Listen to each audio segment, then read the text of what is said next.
All right, so we are recording now. All right, so good morning, everyone. I want to thank everyone for attending the March 2021 stakeholder meeting for the Capital District Clean Communities Coalition. As I just mentioned, just want to remind everyone that this meeting is being recorded, and I will be posting it to the CDTC YouTube page afterwards, so it can be viewed at any time in the future. I'll just start here just by going through a brief run through of the agenda this morning. My name is Jacob Beeman, coordinator for the Capital District Clean Communities Coalition and transportation planner with Capital District Transportation Committee, our host agency. This morning, we're going to have a featured presentation on a new renewable hydrogen-based energy storage and delivery system from Standard Hydrogen Corporation, and we'll be hearing from Bill Daly and Paul Mutolo. Next, I'm going to go through some of the Capital District Clean Communities work that we're going to be doing upcoming in 2021. So kind of just a brief run through of what we're planning and what we expect to do in the upcoming year. Next on the agenda, we're going to hear from Jill Hank from Capital District Regional Planning Commission, and she's going to give an update on the most recent round of the Clean Energy Communities Program. And then we're going to finish up just with some other alternative fuel updates and kind of other things going on in the coalition. And then finish up with any other news around the table if anybody on the call has anything else to share, any new alt fuel stations or alt fuel vehicles operating in the region. So now I'd like to pass it over to Bill Daly and Paul Mutolo of Standard Hydrogen. Really excited to hear about your new project, guys, and happy you could be here with us this morning. So I am going to stop sharing, and I think either one of you should have the ability to take over with the screen share. Okay, I think Paul will be doing the lead on the presentation. But let's see if we can do that. But thank you for the nice introduction. We appreciate it. Not a problem. And one other thing, I guess, just remind everybody on the call to, if you could make sure that you are on.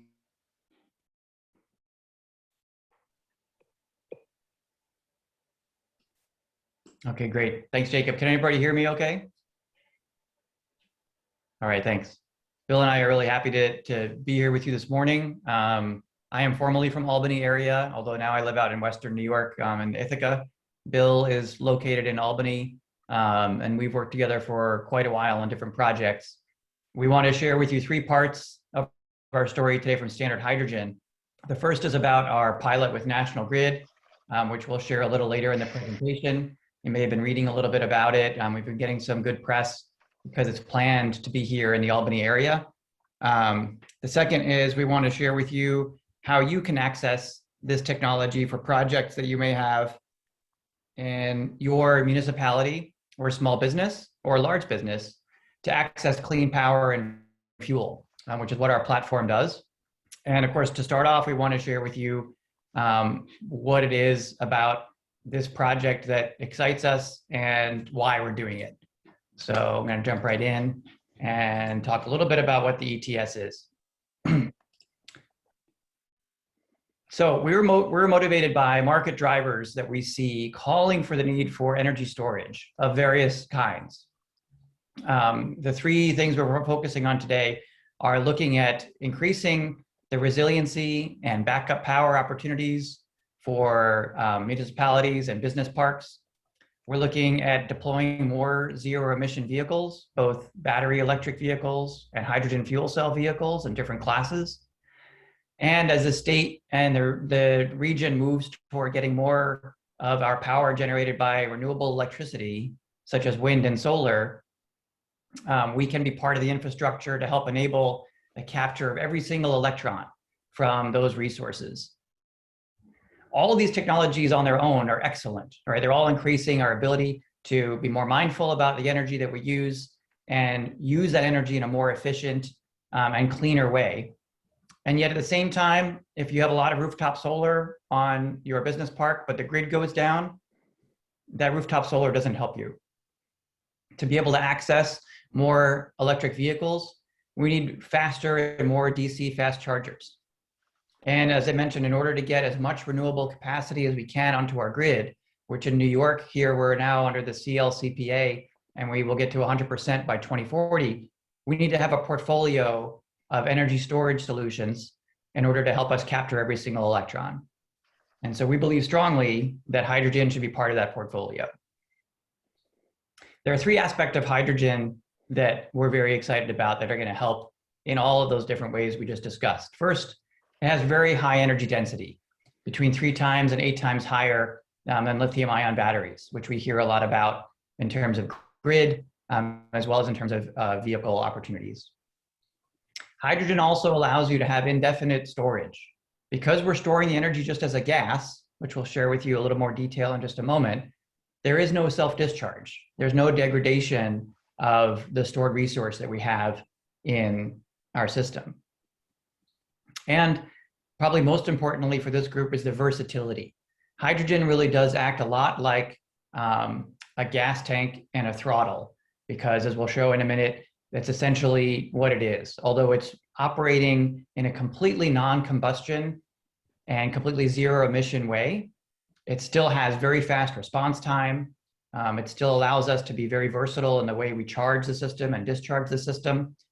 And what that means is we can access multiple markets and multiple revenue opportunities from one single installation. It's also proven technology, and it's very modular and scalable and easy to site. So our solution in this space, we call the Energy Transfer System. For short, we might refer to it as the ETS. And here we're going to give you a quick overview of how we are approaching 2 different markets, so 2 different use cases with a multi-market approach where we can stack revenue from the operation of the system.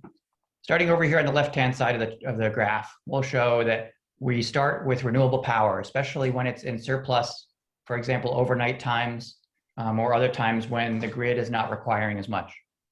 We can grab that energy and store it by generating hydrogen right on site, right at the location of our plant.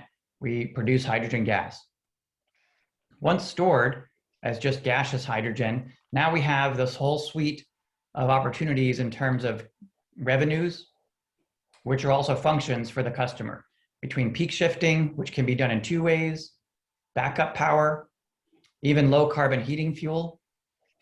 And then moving out into transportation, we can provide electricity to do grid balanced, fast charging of electric vehicles, or as shown here, zero emission hydrogen fuel for fuel cell vehicles, whether that be cars or trucks or other vehicle classes. At each of our stations, we probably will not have all 5 of these different revenue streams operating, but we do expect multiple revenue streams to be provided to be possible at any given location. A little more detail about our components.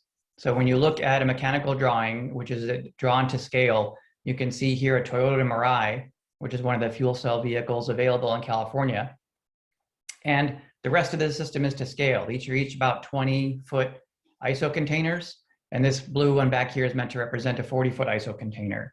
So in a very compact footprint, we have a megawatt scale and multi-megawatt hour energy storage system, which also has great applications for transportation. These are commercial and modular components, in many cases warranted, and in many cases already UL listed. But we're operating them and integrating them to our own proprietary designs. As a little deeper dive into what we showed on the icon slide previously, in this first container is the electrolyzer, where we generate the hydrogen right on site in a very clean, silent, and safe way. Just water plus electricity allows you to split out and get hydrogen and oxygen gas. Generally, we're storing just the hydrogen, and the size of this hydrogen container will vary depending on the customer's needs at the site. All of these are modular, and so we can change the scale of the facility even over time as customers' needs change.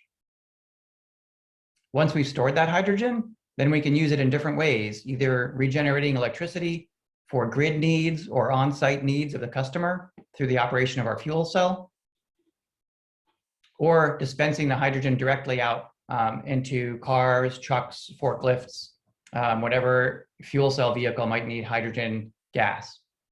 We'll talk about a few other benefits that are not shown here. EV chargers are not shown on this chart, and there are even other uses for the oxygen depending on your site of application. So what we wanted to do now is shift for just a couple of minutes into a few different examples of how to apply this technology platform to needs that some of you on this call might have or some of your colleagues might have. The first example we're going to provide is renewable and reliable operations for a municipality. Thinking about ensuring the operations of ground-based functions, meaning building functions, are powered by renewables. A lot of municipalities are moving to rooftop solar and purchasing power from off-site renewables. As mentioned before, when the grid goes down, typically on-site solar is also powered down because it has no place to put that power. The way to change that is by putting energy storage right on site. And if you want the energy storage to be active for several days, then we believe strongly the economics point directly to hydrogen for allowing that to happen. So the first thing our system does in this context is securing that rooftop solar, allowing it to be active at all times. It can provide economic opportunities like changing the demand charge, decreasing the demand charge for certain operations. For example, schools downstate. We've talked to a couple of school districts where they have great low-cost power from NYPA, the New York Power Authority. However, they still have to pay the high demand charges of the utility. Under the right use case, this system can help shift their peaks of demand onto low times of the day when they can avoid those demand charges or minimize them. We've already discussed the opportunity for long duration backup power. Even without the rooftop solar, the system can still provide long duration backup power for the operations. And then also providing energy for either electric vehicles and or fuel cell vehicles through the operation of the refueling or recharging station. For a prospective customer, a little while ago, we did an example of this to bring it even a little closer to a hard example here of one function the ETS can do well is long duration backup power. And in this case, they only wanted to focus on that one function. They were not interested in stacking multiple revenues yet, but were maybe thinking about that down the road. Their need was for 1.5 megawatts to be able to stay up through a 3 to 5 day grid outage. So we provided a quote for them for what we called the ETS with no mobility option. At the start, it was just an electrical energy storage facility. It had about 1 megawatt electrolyzer, 1.5 megawatt fuel cell, and 150 megawatt hours of storage. Anyone who's familiar with battery energy storage will see that this is a factor of 10, which is unheard of in battery energy storage. The costs, once you get beyond a factor of 4 or 6, just get to be prohibitive because you have to keep adding more batteries. In our case, all we have to do is add more tank space. So adding more hydrogen to the site to extend the duration is really straightforward for us to do. Again, the benefits to the customer here are similar to what we talked about in the municipality case, enabling the continuous loop, the continuous use of the rooftop solar. You can add on the transportation modules later. And this customer is interested in having a location where they could offer public access for some of those recharging and refueling capabilities so that they could come in and share in some of that revenue stream going forward. Typically, the operation model that we use is to site the facility, but maintain ownership ourselves and provide the services of the energy storage or fuel to customers. However, as we'll say at the end, I'll mention here, we're open to various business models, and we're also exploring the opportunity to sell the whole unit. But in terms of the revenue share, this customer was interested in exploring that through the opportunity to provide public charging. We will mention this has not developed into an installation at this point. Our first installation is the project planned with National Grid, which we'll learn more about later in this presentation. Talking about the transportation revenues, we'll switch to a second example here, which is focusing more on the opportunities for either a convenience store that has a fueling island or perhaps a fuel depot for a Department of Public Works, our system can help expand those fueling opportunities to also include fast DC charging, as well as hydrogen refueling for different classes of vehicles. So we call it the Zero Emission Vehicle Charging and Resilient Refueling Station, because not only does it provide these opportunities for newer vehicles, it also provides the same backup power for incumbent gasoline and diesel refueling to let those pumps stay up and running during a grid outage. You can also get the extra benefits of doing some grid services during the times when the facility is not being used for refueling or recharging. Again, value stacking and revenue stacking. So at this point, we wanted to take a quick step to the side and make sure folks on this call were familiar with fuel cell electric vehicles. These vehicles are available today in California. There are 3 that you could lease or purchase today if you were in California. They're from Toyota, Hyundai, and Honda. And each of these offer the opportunities of really long range, between 350 and 400 miles range, on a tank that you refuel in 3 to 5 minutes. And actually, I should decrease that to 3 to 4 minutes because the refueling times continue to improve and get shorter. And it's a completely emissions-free, zero-emission vehicle because it is an electric vehicle from the wheels, but you're generating the electricity right on site in the car from the fuel cell. In California, you can access these for a lease price that's between $379 to $399 a month, depending on whose vehicle you're looking at. And that includes the hydrogen that you need for at least the first few years, at least in California. It's expected these will come to Massachusetts first later this year, although that's not been completely decided yet. And we can talk about that in the questions. And Paul, I think it's also really important to note that there are dozens of new vehicles coming out. Every major auto manufacturer is working on these vehicles, and they're even working on some of the heavier duty vehicles. Nikola has a vehicle that they're calling the Badger that has not been put into production yet. And I guess the only other point I'd like to make about these vehicles is that these are not the first iterations of these vehicles. These vehicles have been in service since around 2015, and you can actually buy used vehicles from California for approximately $12,000 to $15,000. Obviously, you'd need a station to make sure that you had hydrogen fuel, but they've had great service records. They've been zero emission, and they're very well received by their clients to the point where the Mirai is actually, people are wondering why they're not badging it with the Acura logo. So they're good, reliable vehicles, and one of the reasons that you actually don't have more in the U.S. is that they're extremely popular in Japan and in the countries that they're manufactured. Thanks, Bill. Those are great points. And yeah, there definitely are opportunities to get them here right away. Even though they're not new in showrooms yet, there are other opportunities to get them here.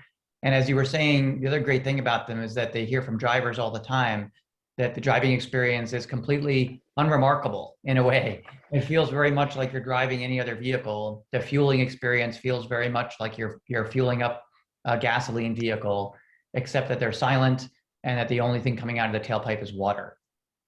So they're really fun. I've had the opportunity to drive one. In fact, here on the next slide, I think, as Toyota was introducing the vehicle here to the East Coast a number of years ago before their showroom launch, we were invited to go participate in an outreach event to their dealerships. And I had a chance to drive it around a test track over in Connecticut. And it's a fantastic car to drive. It was a lot of fun. That was their first generation.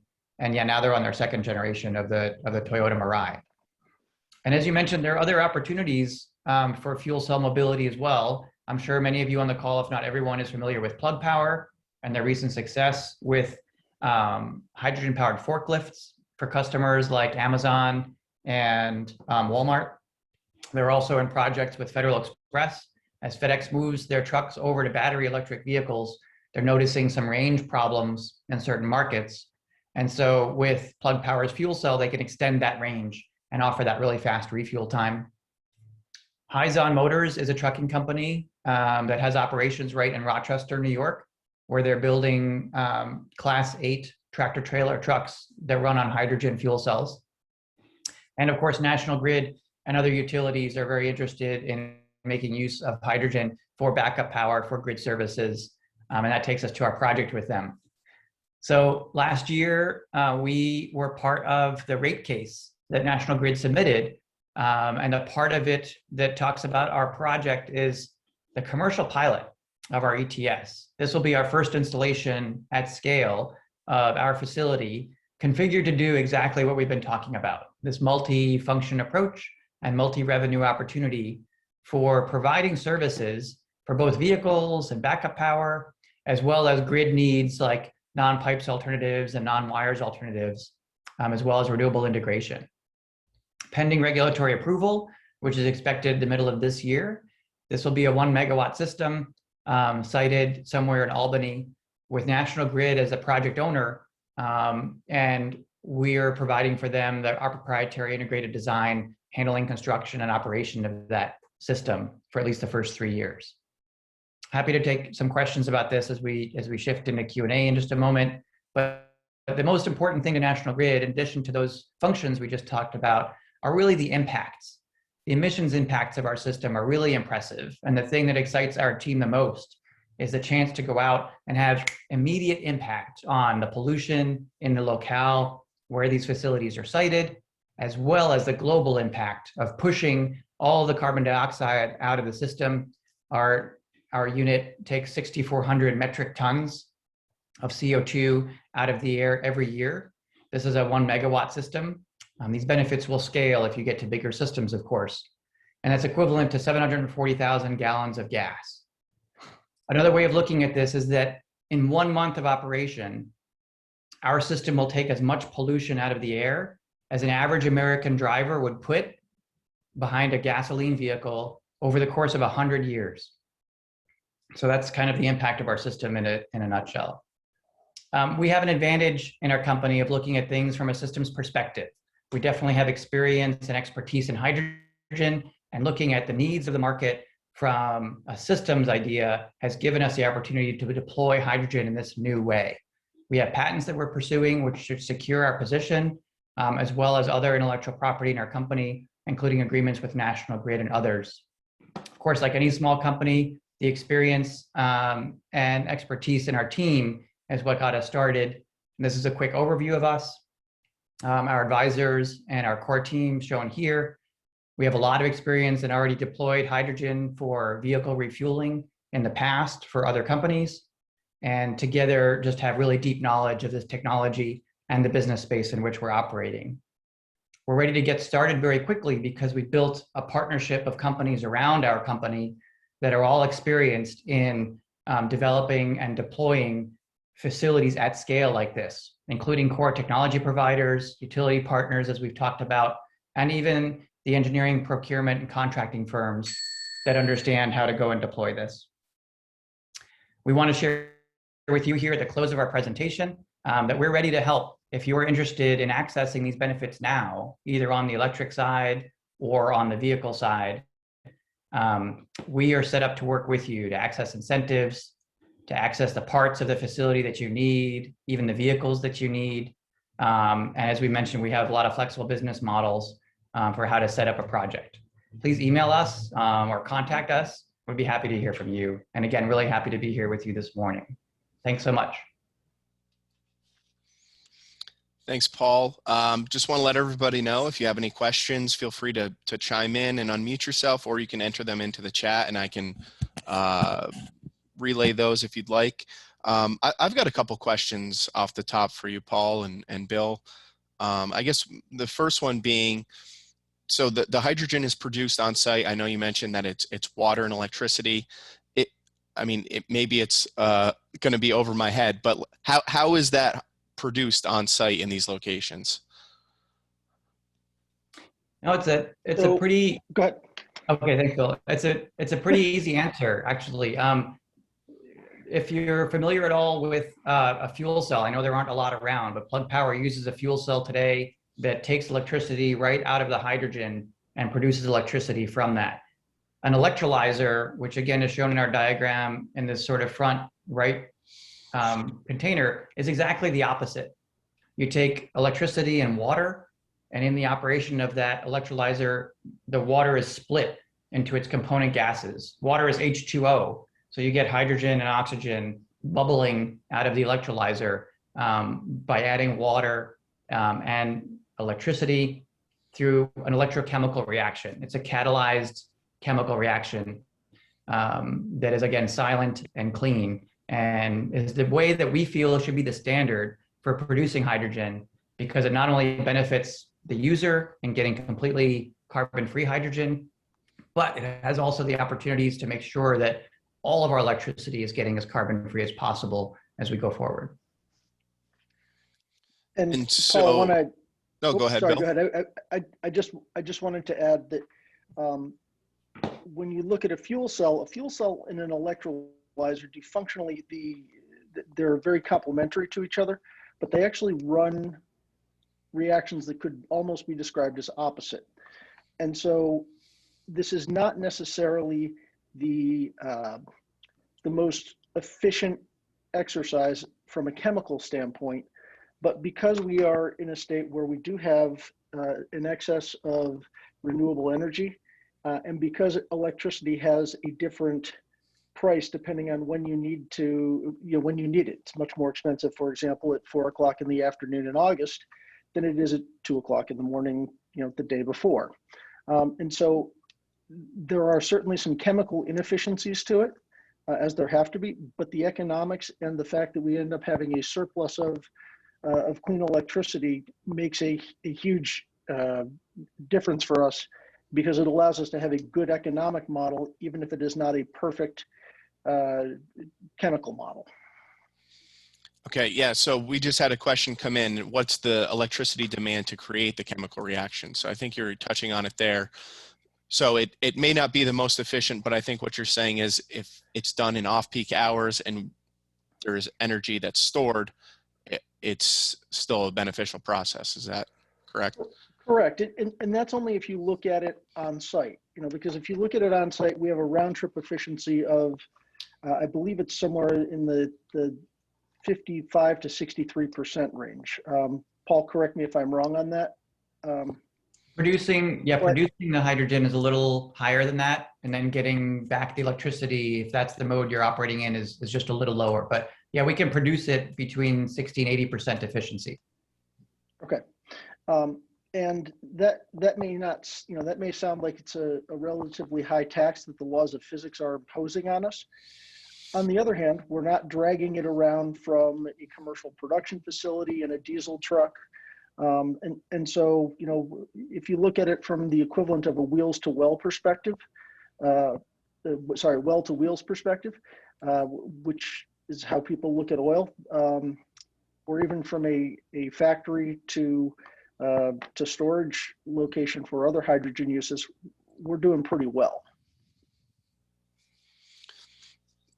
Is the model for hydrogen in the future, will it be just this where most of the production is on individual sites, or are there kind of different models floating around where there may be more of a kind of transportation system and everything's connected, or is this kind of the way things are leaning, where hydrogen is going to be on-site produced and there won't be that extra kind of layer in the process?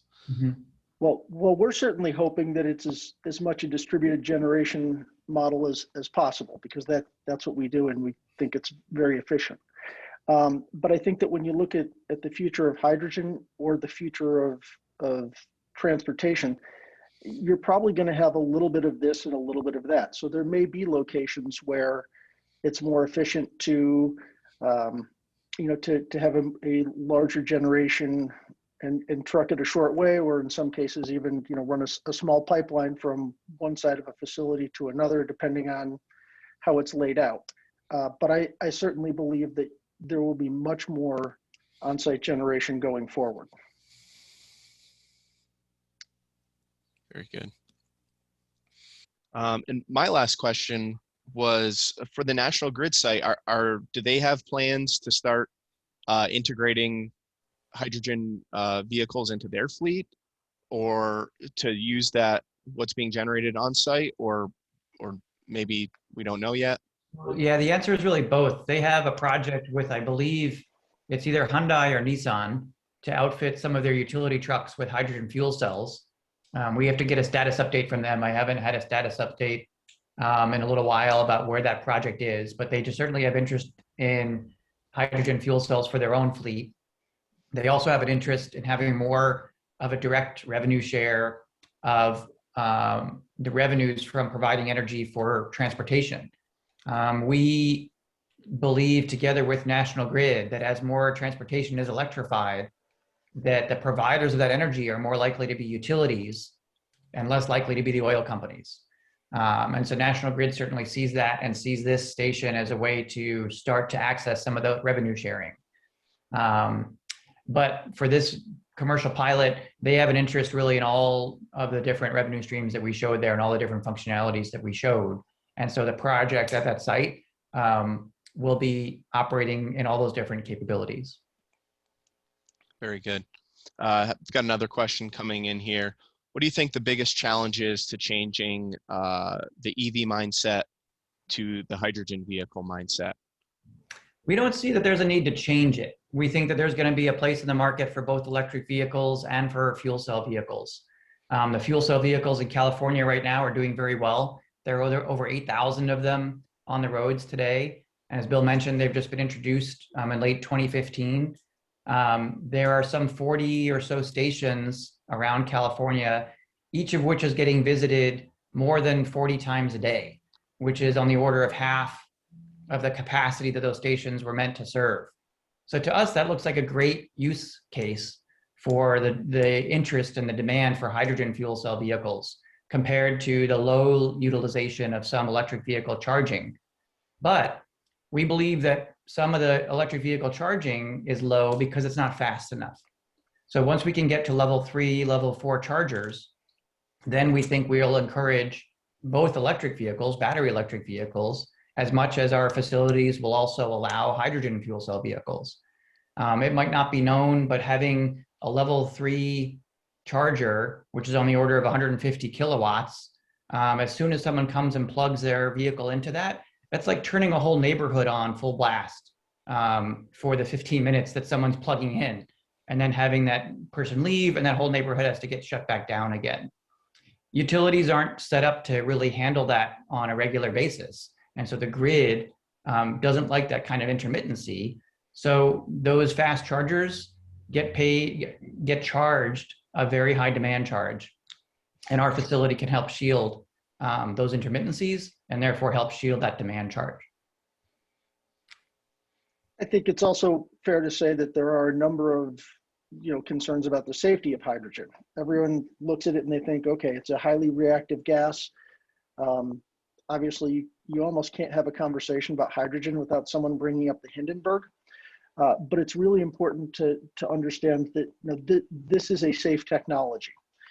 There are all sorts of national standards in terms of gas handling. They're very similar to natural gas, if not identical in most cases.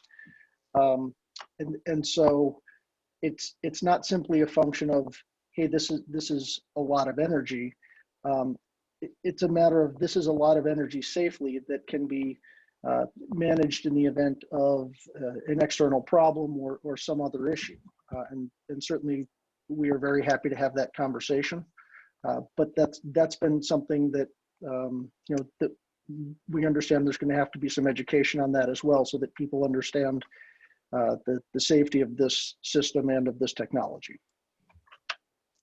Very good. One more question here. Are you familiar with any state plans for more hydrogen stations that are going to be available to the public, and or what the plans are for making more hydrogen fuel cell vehicles available to consumers in New York State? Yeah, I think I'll quickly comment that there are right now on the books incentives from the Department of Environmental Conservation, the DEC, that are aimed at municipalities. So if municipalities see an advantage of moving some of their fleet over to electric vehicles or hydrogen vehicles, there are incentives there for both the vehicles and for the facilities to refuel or recharge those. There is not yet a renewed roadmap from Nyserda about how to roll out infrastructure. There had been one in the past, but they've not updated it in a number of years. There is a bit of a regional look at what the region needs from some consortia that are interested in hydrogen technology out of a Connecticut Center for Advanced Technology. However, we are not clear on what the state or states' plans are, Massachusetts, Connecticut, New Jersey, New York, on incentives for those. At the moment, the DEC one is the one we're most familiar with. Very good.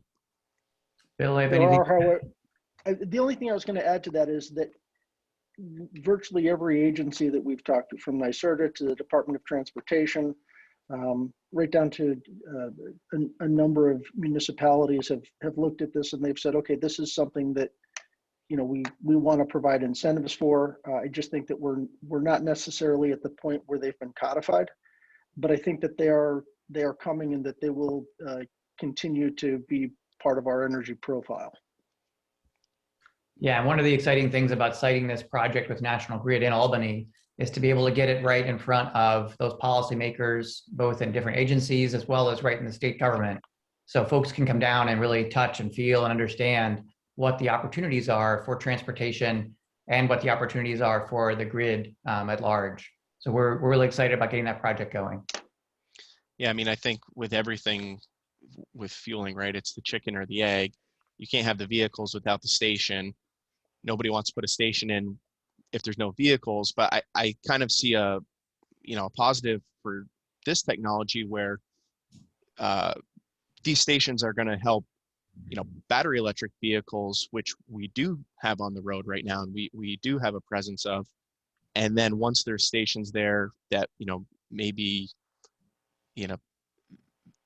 they can help the electric vehicles at first. And once there's a build out of that, then the fuel cell electric vehicles can kind of come in right behind and start expanding off that. So a lot of opportunity. I was going to say that's a great point. And it's also really important that we can tie into the grid and provide services and generate some revenue that way. And by doing that, we have short-term revenue through the grid and through electric vehicles, but we also view a very big part of our future is involving hydrogen vehicles and developing a network of ETSs so that we can provide services in all three of those markets, whether it's the grid, whether it's battery vehicles, or whether it's hydrogen. Those are three really good markets that we think that we can participate in, very robustly. Absolutely. Well, that's all we have for questions. And if that's all you guys have, I think we can move on, but I really appreciate that presentation. I know I've learned a lot. Hydrogen is one of those things that we keep hearing about kind of in the alt fuels world, but at least here in New York, there isn't a whole lot of momentum with it today. So I think it's exciting that we're going to have possibly one of the first stations in the East. So that's great. Happy to have you guys and appreciate the information. Thank you. Yeah, thanks so much for the opportunity. As you know, Jacob, you have a set of the slides and this is recorded, like you said. So we look forward to any conversations offline that this might stir up. Happy to hear from anyone. Thank you again. Absolutely. Thank you. All right. And Jacob, do you want us to leave the meeting or shall we? It's totally up to you guys. You can stay on for the rest of the meeting and kind of hear what we're up to this year, or if you guys have other things to do, I'm not offended at all if you've got other places to be. So Okay. Totally up to you. So I think I'll stay until 11 when I have a hard stop, but I'd be very interested to hear about what you're doing. Perfect. Thanks, Bill. Okay, so I'm sharing again, as long as everyone else sees that. So I'm going to get into what Capital District Clean Communities is up to in 2021. We've got a number of contract tasks that we are contracted through the U.S. Department of Energy to complete each year. These tasks are more of the kind of flexible and interactive tasks that we get to work kind of independently with stakeholders on. There's another portion of our Department of Energy contract that's more kind of general reporting and data collection pieces that aren't necessarily as external facing as these. So we like to focus on these in our presentations, kind of let everyone know what our plans are for the year.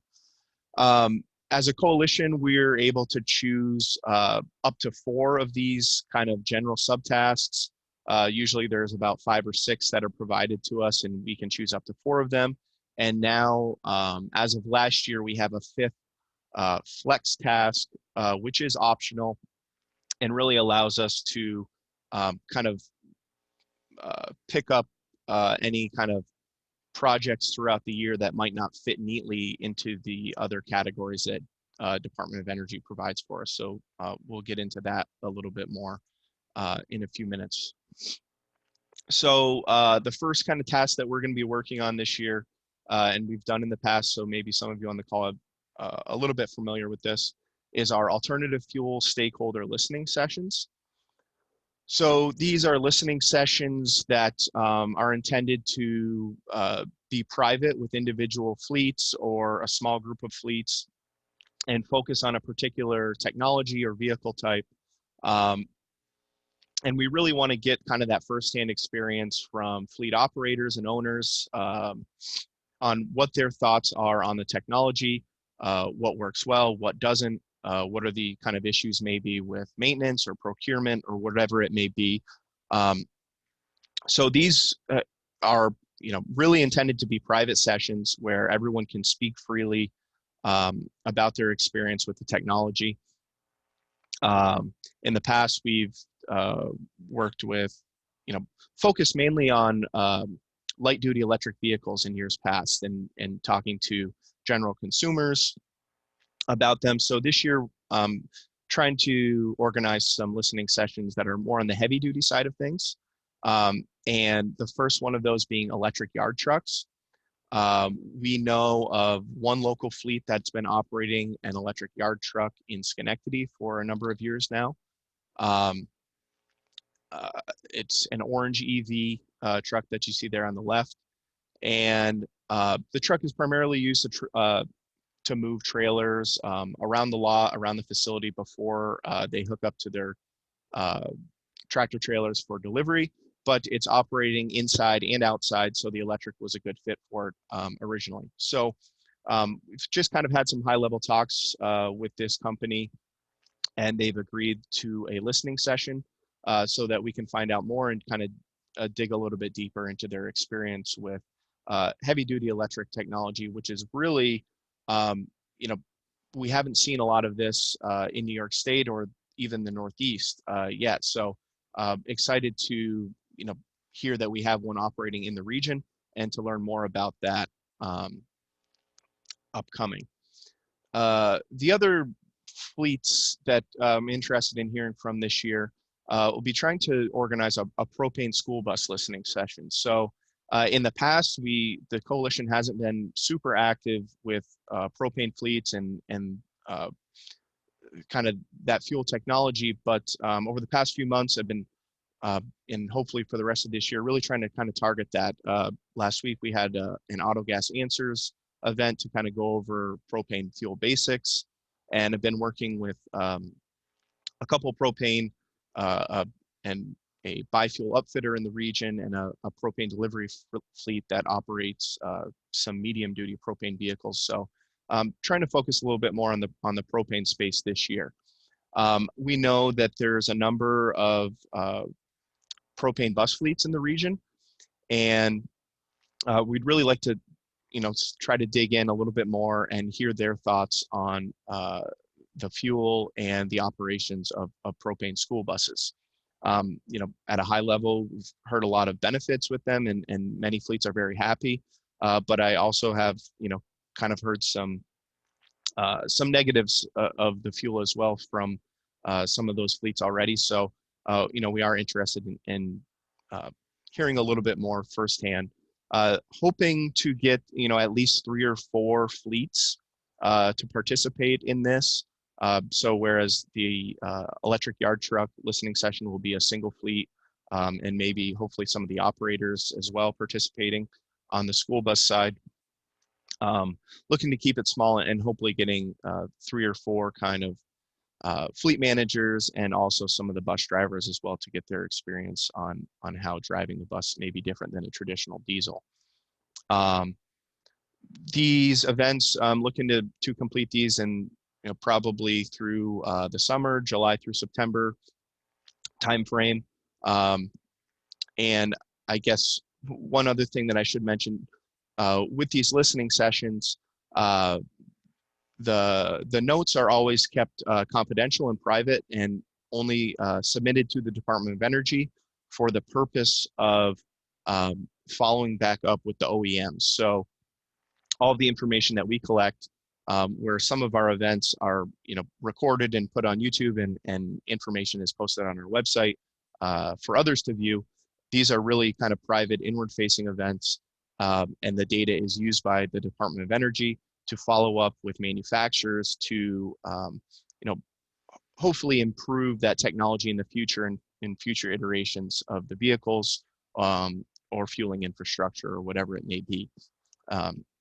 So these are more kind of inward facing projects that we do work on with the listening sessions. The next task that we're working on this year is under the Fuel Technology Outreach and Educations events section. And these are really tasks that are focused on dealing with a specific fuel type and working, ride and drives, getting people involved or hands on the technology that they may not be able to see in person. Otherwise, obviously, this is kind of a task that last year and this year is a little more difficult because a lot of the work is on, previously was in-person events, getting, people in the driver's seat actually. So last year we were able to do kind of a virtual ride and drive by recording kind of the ins and outs of an electric vehicle and getting in the driver's seat and going through how it may be different than a gasoline vehicle. So this year, Department of Energy has allowed for a little bit more flexibility, knowing that in-person events are going to be more difficult. So they've allowed for kind of time and resources for us to improve our newsletters, websites, and social media. And so for one, the coalition plans on really kind of tackling that digital presence a little bit more this year. It was apparent last year that, we may not use website and social media as efficiently as we should be in these times. So, and even though we're hoping that we're going to get back to in-person events, I still think that website, newsletter, social media side of things is going to be important going forward regardless. So we're already starting to transition our Capital District Clean Communities domain to the Capital District Transportation Committee website.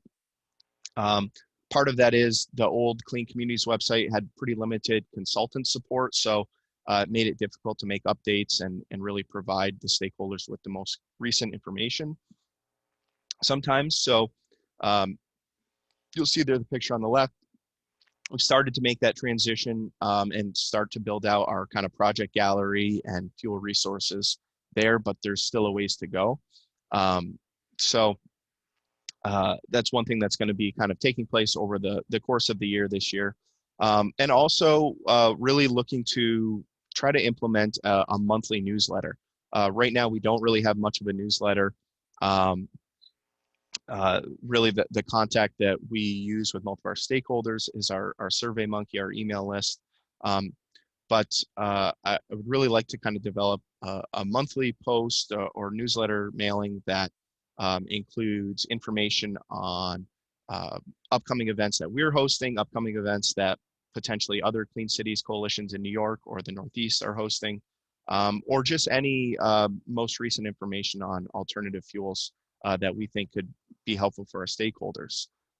We'd also like to thinking about trying to implement some type of fleet spotlight where each month we can work with a local fleet to highlight the work that they've done to transition to alternative fuels and the emissions reductions and things like that they've seen as a benefit from that. So really looking to tackle our digital presence this year.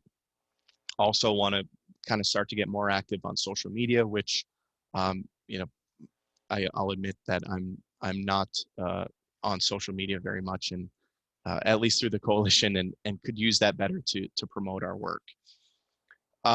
Another piece of the technology and outreach events, I'd like to try to organize some dealership ride and drives for light duty electric vehicles.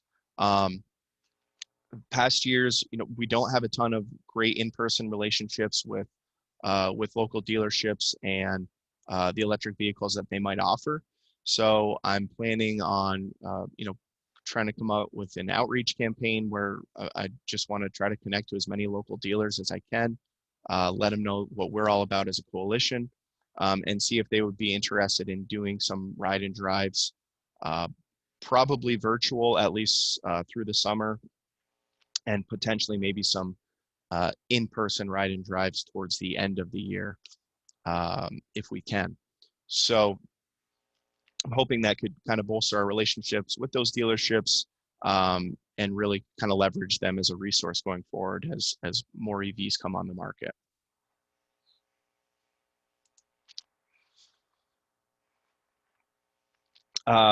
Next are our targeted fleet coaching and technical assistance task. As it may seem, so this task is really focused on individual work with a particular fleet, particular fuel type, and really kind of more hands-on work with our local stakeholders. So we're going to be working with the town of Bethlehem to do an electric vehicle fleet feasibility study. Over the past few months, the town has reached out to us just on looking for general information on electric vehicles and you know, how they might be able to transition their fleet. And then you know, a little more recently, the town has kind of expressed more of an interest that they would, you know, really like to dig their heels in on beginning that transition of their municipal fleet to electric. But there isn't a whole lot of staff time there and a whole lot of staff resources.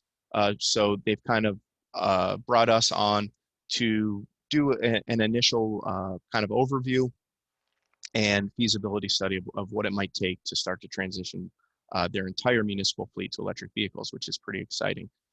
So we've developed a kind of high-level scope for them, and we're going to be doing an initial fleet inventory, trying to document all of the municipally owned vehicles, make, model, year, where they're located, as far as, you know, which municipal depot that they're stored in, what's the typical duty cycle of the vehicle, what's the typical replacement cycle of the vehicle, and really try to document as much information as we can on the entire fleet, and then developed, you know, a short list, I guess, if you will, of which are the most feasible to transition to electric now, maybe what's a few years down the line, and what might be a long-term electric vehicle transition. From there, we have access to some tools provided by the Department of Energy that allow us to calculate total cost of ownership of an electric vehicle versus a traditional gasoline or diesel vehicle. So we'll be conducting that analysis on a subset of that municipal fleet to help really kind of quantify the benefits of an electric vehicle fleet for the municipality, and make it a little bit easier for them to move forward, and really hoping to provide them with kind of a long-term roadmap of how they're going to transition that fleet to electric. So with that, we've already started kind of working with the town on that, and really hoping to kind of complete that work probably in midsummer with them. Another piece of the technical assistance is a statewide green fleet program. So There are 5 other Clean Cities coalitions in New York State that we coordinate with often and leverage on for resources as well. And so there's already a green fleet program in New York City with Empire Clean Cities. And some of the other Clean Cities coalitions around the country have kind of banded together to create a statewide brand for a green fleet program. So we're looking to do the same. What this is going to be is really kind of a voluntary program for fleets to participate in, where you can be branded as a green fleet based on your emissions reductions and your adoption of alternative fuel. There may be different levels to that branding. We see that really kind of the benefits that we think that this is going to bring to some of the fleets in the region. It's going to obviously help kind of provide that roadmap to reducing your emissions and adopting alternative fuels if that fleet maybe hasn't started already. And it's also going to, since it is a statewide program, we think that it's going to kind of bring fleets a little bit closer to resources that might be available outside the region. If we have fleets from the city, maybe Western New York, all participating in this same program, we'd like to bring those fleets together and allow them to maybe bounce ideas off each other and things like that to really, help each other work through problems maybe that might arise when you're trying to transition from gasoline or diesel vehicles to a new alternative fuel.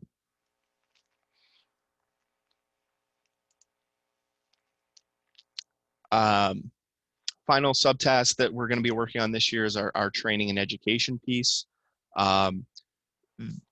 These types of events are really tried to be more for a specific target audience, a specific end user of alternative fuels.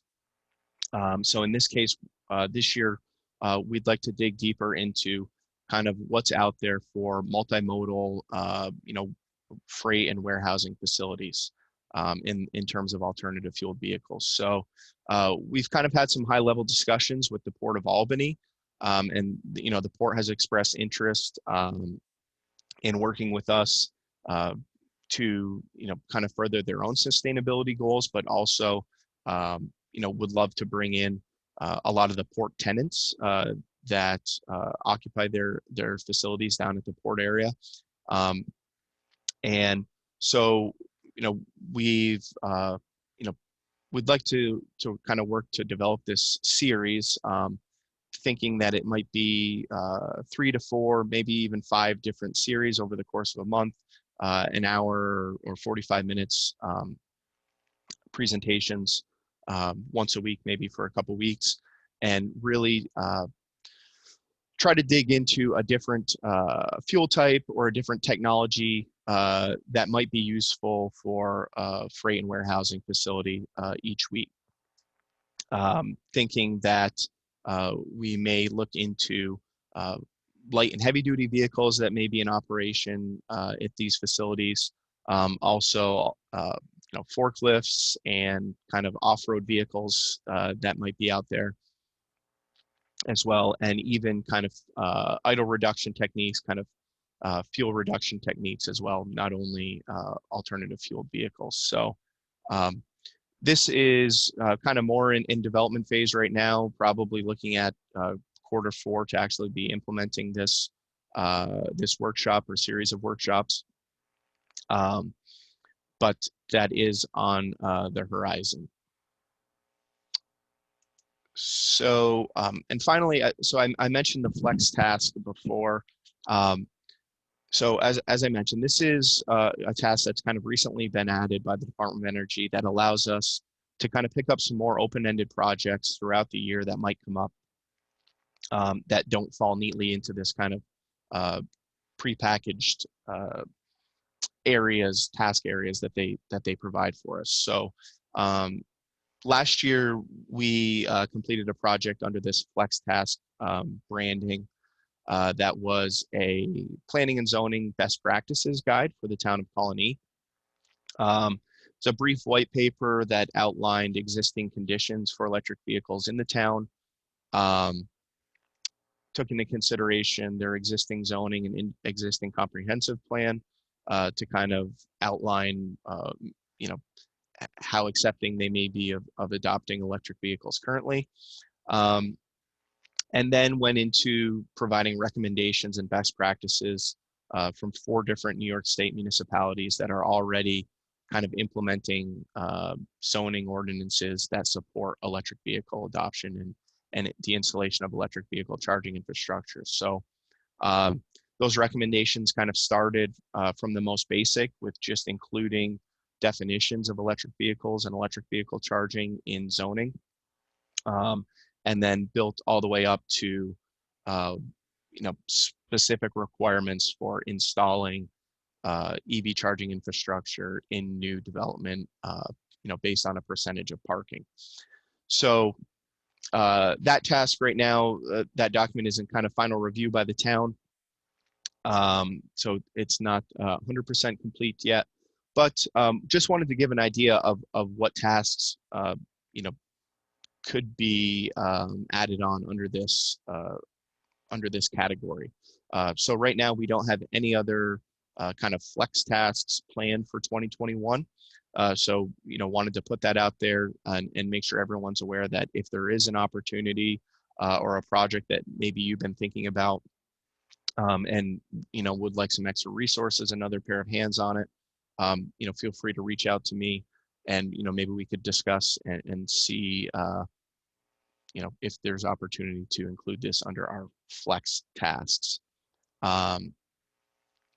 That's it for my presentation on our existing work this year. I'm going to stop and share. I'm sorry. I would want to open this up for questions now. When I was sharing my screen, I couldn't kind of keep an eye on the chat. So I know there was a lot there, but I'd be happy to answer any questions on our upcoming work program.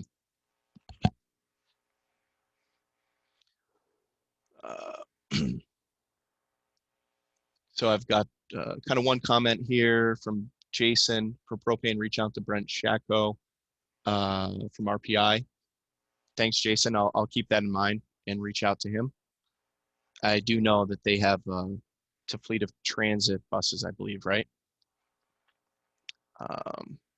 Haley. Any other questions or comments on CDCC work program upcoming in 2021? I have a question. What does a virtual ride and drive event look like? How's that work? Yes, very good. I thought somebody might ask that. So really, again, I think this was something that, maybe, I don't know if other organizations did this last year, but I know a lot of Clean Cities coalitions did, because kind of had plans to do these anyway, so people tried to improvise. But I actually, we did one last year with Jen Saponis in her electric vehicle, and what it amounted to really was, we videotaped, kind of did a walk around of an electric vehicle, highlighted the charging, maybe things, went in, took a look at the dash, tried to touch on things that maybe would be different in the electric vehicle compared to the gasoline vehicle, how it operated, and really tried to just document that in a video. Also, sat in and did a little bit of a drive. So, excuse me, hopefully you could tell how quiet the vehicle was, but I don't know how much that really comes across in a virtual setting. But I think it's good to put out there. It is something that can live on a website. We do have ours posted on our YouTube and on our Capital District Clean Communities website. I will say ours was, I think, over 15 minutes. When doing this again, I would like to keep them to, 3 to 5 minutes, and kind of keep it as like a quick blurb, something that maybe could be posted on social media, or in a dealership ride and drive case, like I'd like to do this year, maybe something that they could just throw on a TV in the showroom, or something that could be used as kind of a quick plug for electric vehicles or a particular model. So definitely not as effective as an in-person ride and drive where you're sitting in it, touching it, feeling it, understanding the acceleration. But I think in the world that we're living in today, maybe the best we can do in terms of ride and drives. But I'd be happy to hear from anyone if there's kind of other layers to that or things that you might think would be helpful in integrating into a virtual ride and drive if we could. You don't think that there's money in CDTC's budget for like a virtual reality helmet for a ride and drive event? Probably not right now. I've been using an iPhone and a I don't know, I guess it's called a camera holder to stabilize so it's not shaky. But actually for pretty limited resources and free video editing software, I think it's actually a real possibility for any organization to. I was very surprised. I don't consider myself a tech person, but just with what's available out there for free video editing software, creating a short video to promote kind of any project you're working on is actually probably a little bit easier than you would think. So thank you.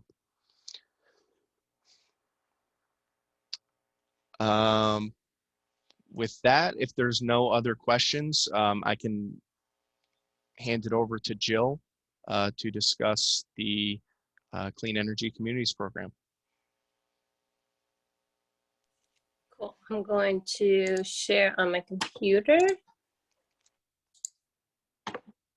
Okay, so my computer I live in the sticks and have satellite internet, so my PowerPoint is a little bit slower than I will talk, but I'll do my best to keep it on track. Thank you, Jacob, for asking me to come and talk about the Clean Energy Communities Program. I'm going to do an abbreviated version of my presentation and really just focus on the transportation-related elements within the program. Some of you may already be familiar with Clean Energy Communities. It's been around since 2016. It was recently relaunched on January 26th as the Clean Energy Communities Leadership Round.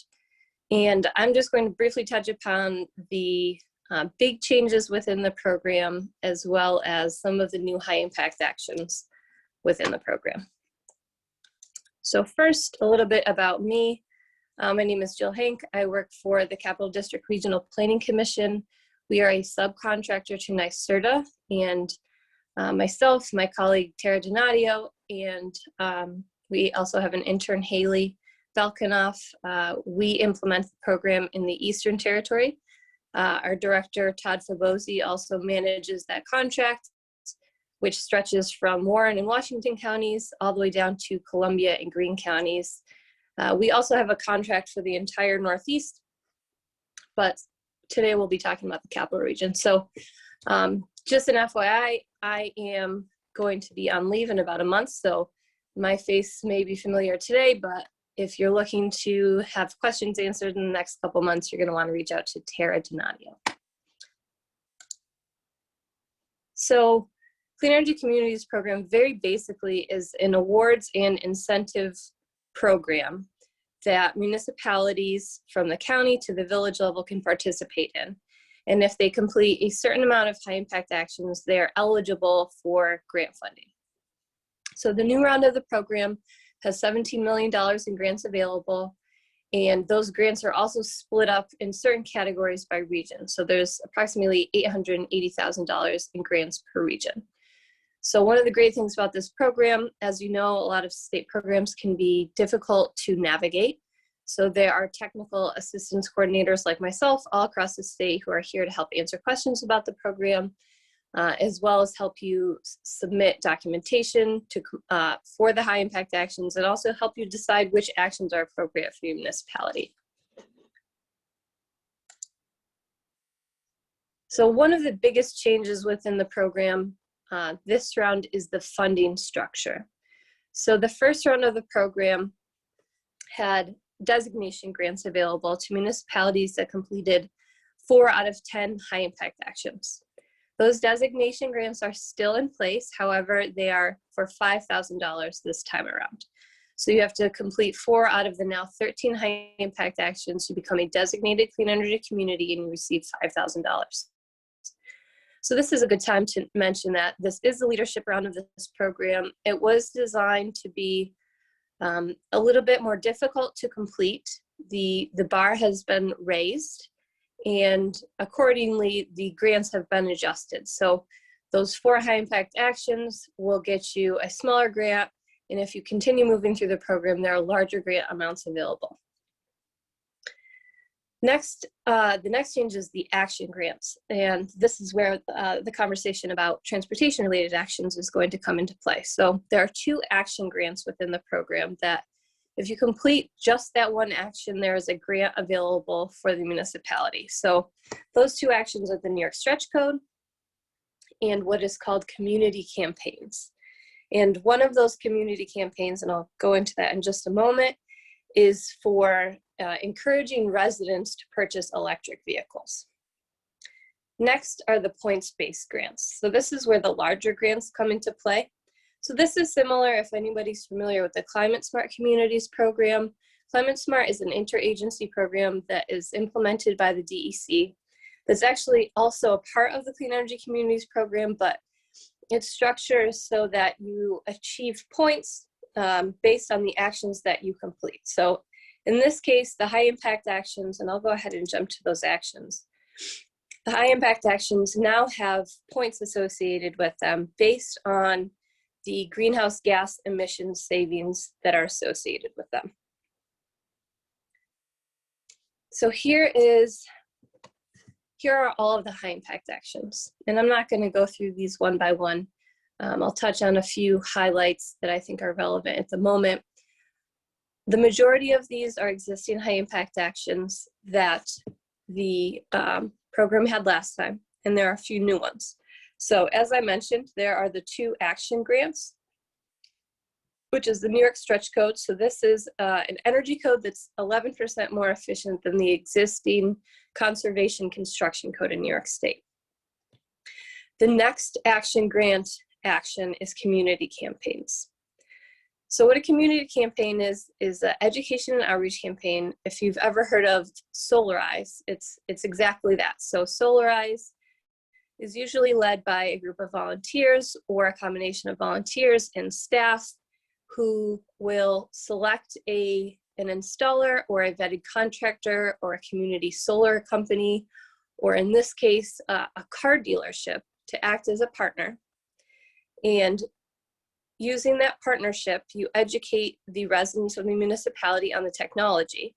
And if you get a certain amount of individuals to purchase an electric vehicle, in the case of this program, for small municipalities, which is anything below 40,000, you need 10 people to purchase an electric vehicle. And that's a plug-in hybrid, as well as just a battery electric vehicle. If you get 10, you get credit for this action. And if you're a large municipality, which is 40,000 or greater, you need 25 signups, so 25 people. So if you're looking at the city of Albany, for example, you need 25 individuals to purchase or lease electric vehicles. And then the awards for that action, for a small municipality, you get $5,000, and for a large municipality, you get $15,000. And in addition, you accumulate points that could qualify you for a larger points-based grant. So I'll stop there on the campaigns, and I will absolutely take questions if people have any questions about this in a couple minutes. And I also wanted to talk about the other transportation-related high-impact action, which is Clean Fleets. So Clean Fleets was around in the first iteration of the program, and a municipality got credit if they installed a charging station or purchased an electric vehicle for their fleet. This has been expanded upon, and if you got credit for this action in the first round of the program, you will need to do it again in order to get more credit. So this has also been split into 3 different components. So the first component is installing either a level 2 charging station or a fast charger. You can get additional points if you purchase a light or medium duty vehicle for your fleet. and you can get additional points if you purchase a heavy-duty vehicle for your fleet. So this is one of the actions that actually has a look-back date. So in order to get credit for this, municipality needs to have installed the charging station or purchased the vehicle after January 26, 2021, which is when the new program rolled out. So moving on from those high impact actions, the designation grants we already talked about. The points-based grants, again, you collect points and you become eligible for grant funding. And a point on that is that there are 3 different thresholds for the points-based grants, 3,000, 4,000, and 5,000 points. Once you reach for the first, sorry, my slide just advanced, didn't mean to do that. It's okay, we'll keep going. Once you reach the first threshold, the 3,000 point level, you must cash in those points and use that first level grant.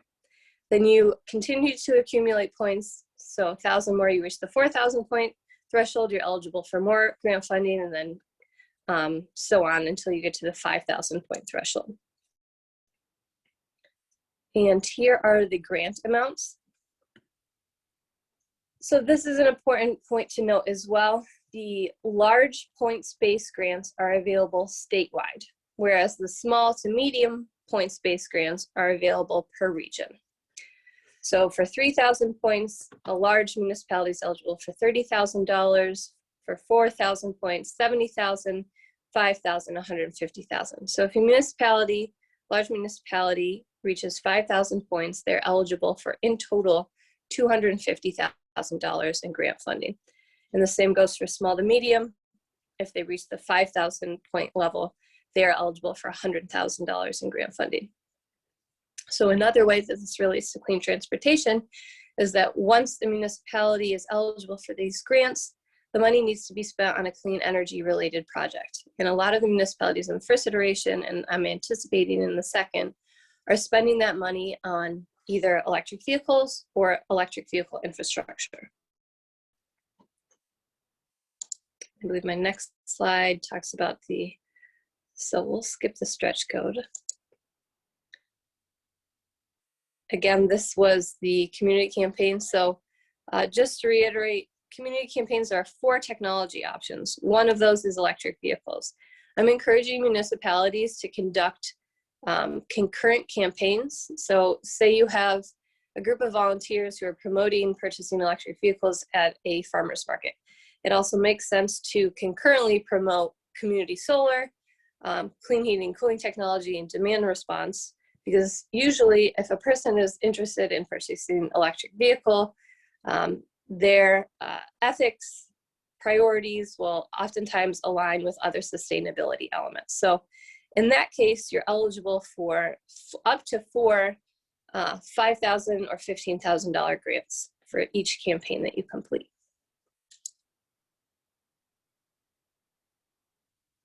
So this touches upon the grant amounts, and for the action grants, all of these grants are available statewide. So all of these grants are first come, first served. Because all of the action grants are available statewide, this is going to be a more competitive process. So for large municipalities, there are $40,000, $50,000 grants. I'm sorry, that's for the stretch code, we'll skip that. For large municipalities, for the campaigns, there are $40,000, $15,000 grants. And that is if you get 25 signups for a campaign. And for small to medium municipalities, there are $105,000 grants available. And that's if you get 10 signups.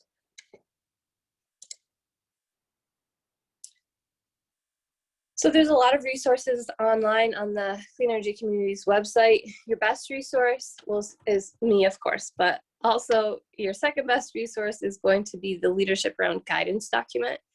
I can send Jacob this PowerPoint and he can share it with you, but there's a link to it here. There's also a link to it on the website. That is this document right here. That's all the details of the program. So there's quite a few requirements that you have to meet in order to properly navigate the program. Again, that's why we're here to help you through it. I highly encourage you to look at the guidance document, click around on the website. There's also a webinar that we put on where I go more in depth on all the high impact actions.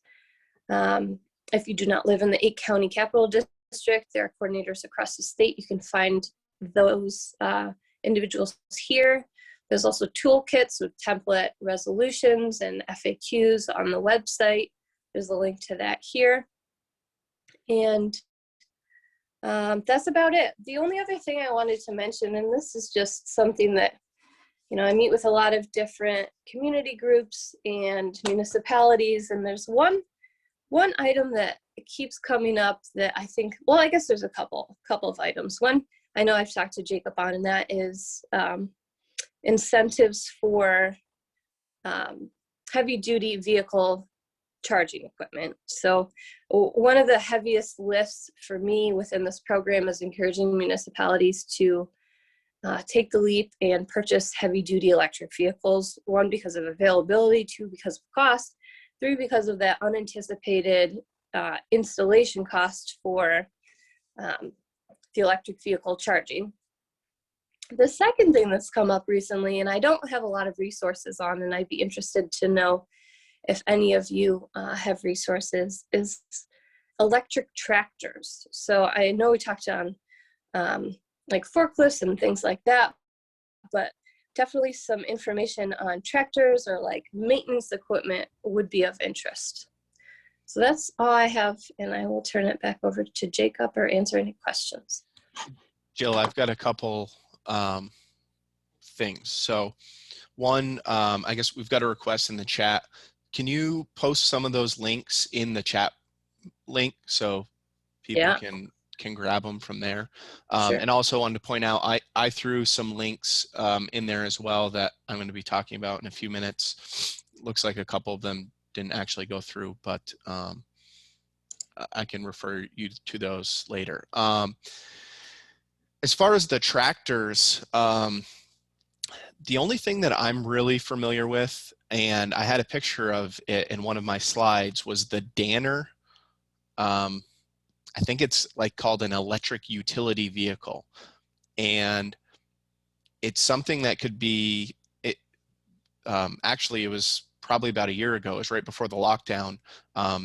Danner was at the SUNY building in downtown Albany with the product. It's not concept, it's available for purchase now. And it's kind of like a weird looking forklift, I guess you could call it, but it can be set up with a variety of different attachments, whether it's a bucket, whether it's forks, or no implements at all. And it can be used as power storage directly. It can be operated and set up with a driver's seat or fully remote. So, I mean, you know, we can talk more about that afterwards, but as far as anything that's like an off-road tractor type utility vehicle, that's the only thing that comes to mind. But it was actually a pretty impressive vehicle, and apparently in operation in some areas around the country already, but I think it's quite expensive, obviously. Yeah, and that's part of the problem, right? Is that there aren't that many available. They were looking at, there's like a John Deere beta version, but the availability was very limited, and there aren't really any incentives that I'm aware of. So yeah. Right. Yeah. That was another point of discussion last year at that presentation, was that there really was no state incentives to purchase the vehicle. So no. Thanks. Josh actually yeah, I see that. Put that link in there. And thanks, Raina, for posting the Clean Energy Communities Program website. And I put the PON in the chat, and I'm also going to copy a link to the webinar. Cool. Thanks. Thank you, Jill. Any other questions for Jill? Hearing no. Very good. I will finish up here. So, so just wanted to wrap up with just kind of a couple other updates from around the alt fuels industry, and some other things, some recent projects that the coalition has worked on. First, wanted to point out, I mentioned it earlier, that we actually held an Auto Gas Answers webinar last week, hosted in coordination with the Propane Education and Research Councils, or PERC. Presentations included experts from PERC, from Ford, Roush Cleantech, and Mirabito Fuels, and also a local propane bus fleet manager from Hunter-Tannersville Central School District. And they discussed the benefits of propane auto gas, latest in propane technology, and kind of that firsthand experience of using propane buses. So that's one of the links that I posted in the chat. Feel free to take a look at that. A lot of great information there.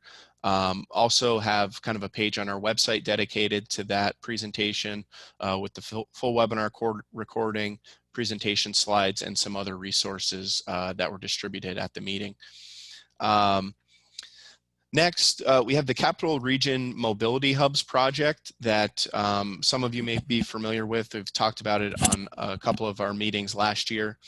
So this was a project that's going to be working with CDTA and CalSTART, funded through Nyserda, on a project that's looking to identify convenient, safe, and accessible places for mobility hubs throughout the Capital District. So these would be hubs of transportation that kind of act as that location where all modes can come together and interact, whether it's transit, bicycles, pedestrians, and as well as, you know, electric bicycles and scooters as well. We have in mind at the point where they make their way into the region. Looking to identify few locations in the region that would make good locations for these hubs, and then also the project would go on to work on general design and potentially the implementation of an actual mobility hub in at least one location. So we've been waiting on this project for the past year. First, it was delayed due to, of course, COVID. You know, a lot of the work was supposed to be done last summer. COVID happened, and really there wasn't a whole lot of time and resources to move forward with this. And now we've kind of hit some more snags with some organizational changes with some of the partner organizations that we're working on this with. So right now the project is still considered to be delayed. We still plan on moving forward with this with CalSTART, Nyserda, and CDTA. But there have been changes to the scope made that's actually currently under review by Nyserda. We've got a call next week with CalSTART to kind of discuss what the latest is. So there isn't a real time frame on that, but we still are hopeful that this project will get underway this year and you know, potentially probably extend into 2022. Our role as Clean Communities will be primarily working on promotion of the project and again, providing those outreach materials, getting the public aware, and really trying to educate them on what exactly these mobility hubs are, and trying to then, you know, collect from the public their thoughts on where good locations may be and how maybe they could be best implemented in the region.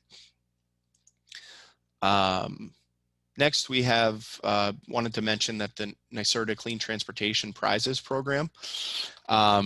This is a competition that's going to be administered by Nyserda, as well as the Department of Public Service and DEC.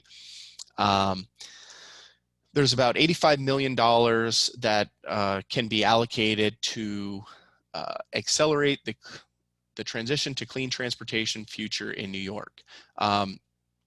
So this is a program that's, there's going to be a competition where that money is going to be then distributed on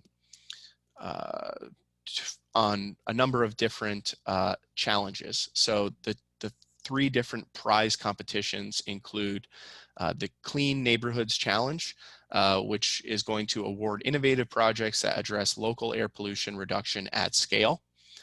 The second is the Electric Mobility Challenge, to award projects that demonstrate innovative, safe, convenient, active, and electric mobility options that meet community needs.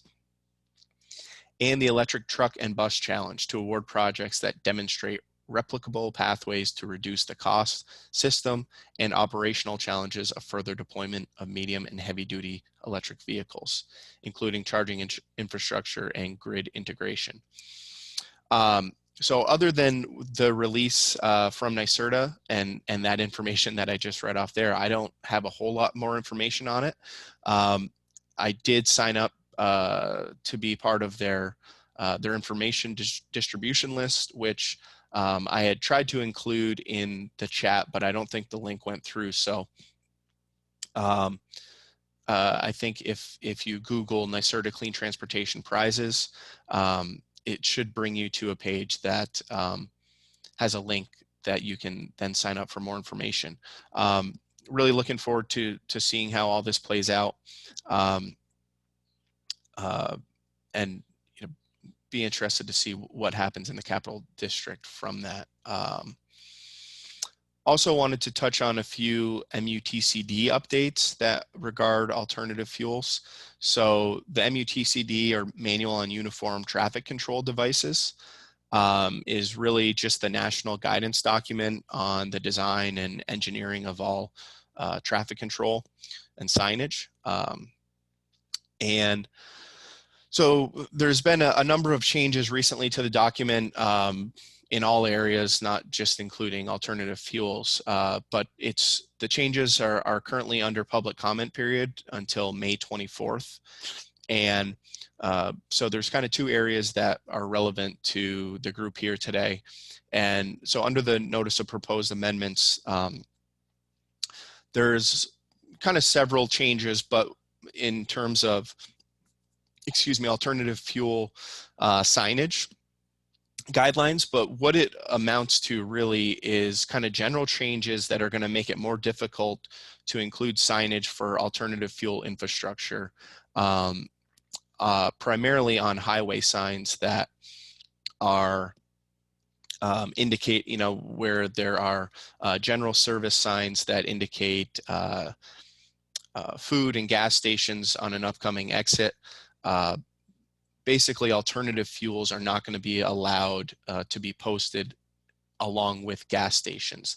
They'd need to be included kind of in a separate sign category. So there is, again, this is under public comment period. We plan on, proposing a comment to, say that we aren't, supportive of this. Been on a number of webinars with kind of general clean cities coalitions as a group that are discussing this. So I wanted to point that out there. Again, I had posted a link for that, but I don't think it went through the chat. So maybe some, if I can maybe pull that up here at the end, I can try to post that link. Or I can send it out with a follow-up email, I think, it's probably more likely. Also, another update to MUTC regarding automated vehicles. So really this one is even more basic. There's been language added to the MUTCD that basically recommends considerations for agencies to prepare roadways for alternative fuel and support or automated vehicles and support safe deployment. So really what this, what the note really should be is that this is the first mention of automated and connected vehicles in the MUTCD. So really just kind of a, the first mention of that in national guidance, and that it's, more on the radar of kind of federal agencies and federal guidance. So we're moving closer to that, I guess. Next, quick update. The Capital District Smart Communities working group, or the Capital District Smart Communities program that's managed under Capital District Transportation Committee, which often has a lot of overlap with what we talk about here at the Clean Communities Coalition. Right now there is an REI out for a Smart Communities Toolbox. and that is due this Friday. So what this is that CDTC has about $100,000 of consultant budget available from our federal planning funds that is looking to support Capital Region Smart Communities Toolbox, which is going to, the goals of this toolbox is looking to help define smart cities and identify underutilized smart technologies that could be deployed in the capital region. Also looking to provide examples and best practices, case studies of similar regions that have already implemented smart cities style projects. And really overall develop a roadmap for local governments to be able to implement smart cities projects. And the contact at CDTC is Jen Saponis, and I can try to post her email, or you can reach out to me directly for that afterwards. Jen has the most up-to-date information on this solicitation, but really this is looking for consultant interest. So I don't know if we have any on the call today, any individual consultants, but if there are, feel free to take a look at that information on our website. If not, and you're a municipal or local representative and have some contacts in that realm, feel free to let them know that this is out there. But there is a quick turnaround at Friday. And finally, wanted to point out we've got an upcoming electric vehicle living in the Capital District panel discussion, April 20th at 8:15 p.m. This is actually going to be hosted by the City of Albany Sustainability Advisory Committee and coordinated along with the Capital District Electric Vehicles Driver Group. And the event is going to be really hosted in celebration of Drive Electric Earth Day. So I'm going to be participating in the panel discussion. There's also going to be panelists, Jason West, Energy Manager from the City of Albany, Heather Ibsen, Innovation and Performance Specialist from the City of Schenectady, Luke Rogers, Senior Policy Analyst with Albany County, and as well as, like I said, members from the Capital District Electric Vehicles Drivers Club. So really, this is just going to be a panel event. Hear from folks in the municipal realm and what they're doing at the local level to help kind of boost the adoption of electric vehicles. And then also hear from electric vehicle drivers to get their perspective on what it's like to own and operate an electric vehicle in the region. Again, so here's kind of the list of links I had, and I think when I posted that in the chat, the bottom three there did not show up. So I can try to get those three out to the group today in a follow-up email. I can give a full list of this.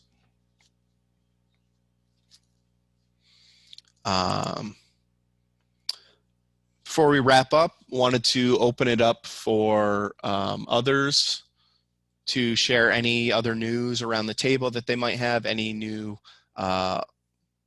alternative fuel vehicle acquisitions, any new fueling stations, or just any general news that you think may be relevant to the group today.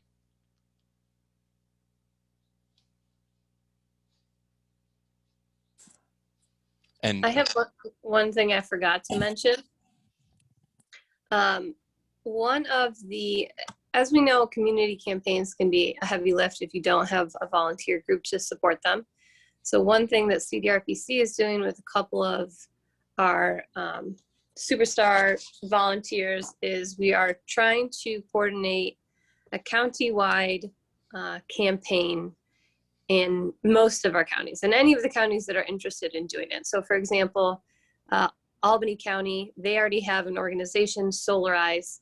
So we're utilizing that structure to hopefully create a county-wide campaign that can be also implemented by the municipalities within that county. So the county would get credit for the program and be eligible for grant funds as well as the municipalities within it.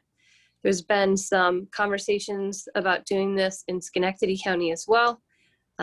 We have a couple of individuals in the town of Clifton Park that are working on this, but if there are any willing volunteers in Schenectady or Saratoga County or any other counties that want to participate, feel free to reach out to me and I will help connect you with whoever I need to connect you with.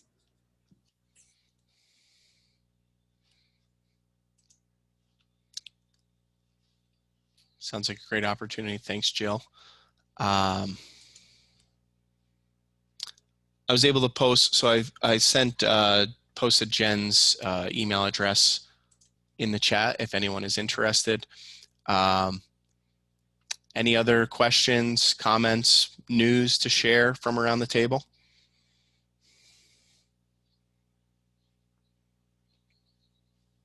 I'm hearing none. So with that, I guess want to thank everyone for joining us here this morning. Paul, thanks again. Appreciate having you, and really great presentation. And all right, with that, thank you everyone. Thanks for joining, and have a good rest of your day. Take care.